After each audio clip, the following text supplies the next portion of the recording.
भूपेंद्र सिंह हुड्डा सरीखे लोग ये कहते हुए घूम रहे हैं कि लोगों के बीच में जा कर के दिखाएं, तो जा कर के नहीं दिखाएंगे, उसके घर में जाएंगे और वहाँ अपनी ताकत को प्रदर्शित करने का काम करेंगे। चौधरी देवीलाल का कर्म क्षेत्र रहा है रोहतक जिला, रोहतक पार्लियामेंट्री सीट। गढ़ तो राजाओं महाराजाओं के थे, गढ़ तो सबके धराशायी हो गए, किसके रहेंगे। प्रजातंत्र में जनशक्ति ही सबसे बड़ी शक्ति होती है और जनशक्ति के जरिए हम ये एहसास करवाने का काम नहीं करेंगे। उसके लिए सरकार ने कमेटी का गठन किया है और किसानों से भी 5 नाम उसके लिए मांगे हैं। वो उसमें फैसला करके नाम दे देंगे, बैठ करके तय हो जाएगा।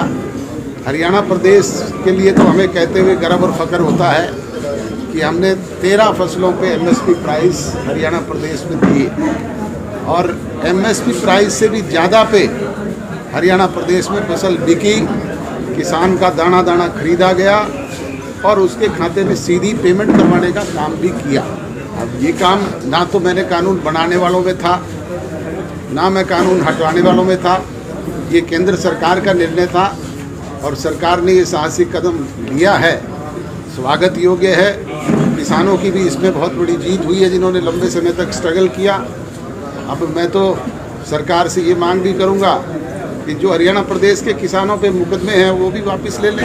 जब विवाद ही ख़त्म करना है तो इसको पूरी तरह ख़त्म करें। प्रधानमंत्री जी से, गृह मंत्री जी से, एग्रीकल्चर मिनिस्टर से मिलने का अवसर मिला। हमने तो कहा, हमारी सोच तो पहले दिन से किसान के हितैषी की थी और उसी सोच को मद्देनज़र रख करके हमने काम किया। किसान नहीं मरे ये मैं नहीं कह सकता, सरकार के रिकॉर्ड में नहीं है। एक मिनट, सरकार के रिकॉर्ड में तो तब आएगी जब रिकॉर्ड में कोई चीज़ दर्ज हो। डेथ का कारण भी होता है, कहाँ डेथ हुई, किस वजह से हुई, उसका रीज़न क्या था, वो सारी चीज़ें होती है।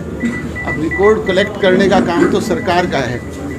केंद्र की सरकार ने भी कहा है कि प्रादेशिक सरकार, दिल्ली की सरकार करे, जो दिल्ली में अगर कोई इस तरह का इंसिडेंट हुआ है तो हरियाणा में अगर हुआ है तो हरियाणा की सरकार करके दे। ये रिकॉर्ड उपलब्ध करवाना तो इनका काम है। केंद्र की सरकार मांगेगी तो ये सरकारें उपलब्ध करवा के दे देगी। दीपेंद्र हुड्डा का ये कहना है कि मैं 692 किसानों का रिकॉर्ड देने के लिए तैयार हूँ, सरकार एक बारी मुझे इस बारे में कहे। अब दीपेंद्र हुड्डा रोजाना क्या क्या कहते हैं उस बात पे मैं कोई प्रतिक्रिया नहीं करना चाहता। वो तो ये भी कहते हैं कि अगर प्रदेश में कांग्रेस की सरकार होती तो जेवर का हवाई अड्डा महम में होता।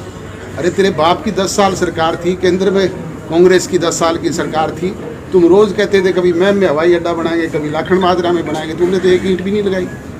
हमने तो हिसार के हवाई अड्डे को राष्ट्रीय हवाई अड्डा बनाने का काम किया और अंतर्राष्ट्रीय भी बनाएंगे। अबे चौटाला की जीत है या किसानों की जीत? देखो, प्रजातंत्र में जनशक्ति सबसे बड़ी शक्ति होती है। जीत तो जनता की है।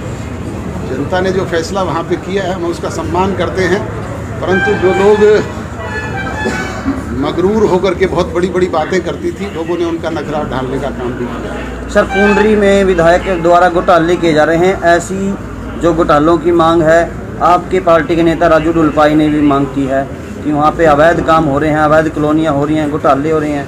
आप भी प्रजातंत्र के चौथे स्तंभ के लोग हैं। ऐसी बात अगर आपके नोटिस में आती है तो मुख्यमंत्री के ध्यानार्थ लाएं, CM विंडो पे लेके आएँ, बताएं।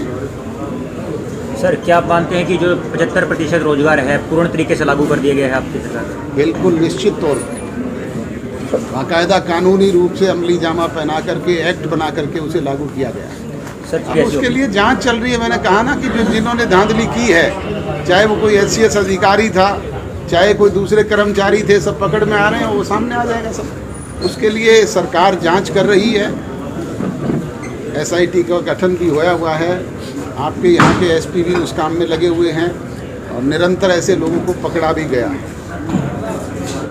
मैं तो सबसे यही गुजारिश करूँगा कि जो सरकार का पारदर्शी सिस्टम है उसे अपनाएं और उसमें अपनी योग्यता अनुसार रोजगार प्राप्त करें।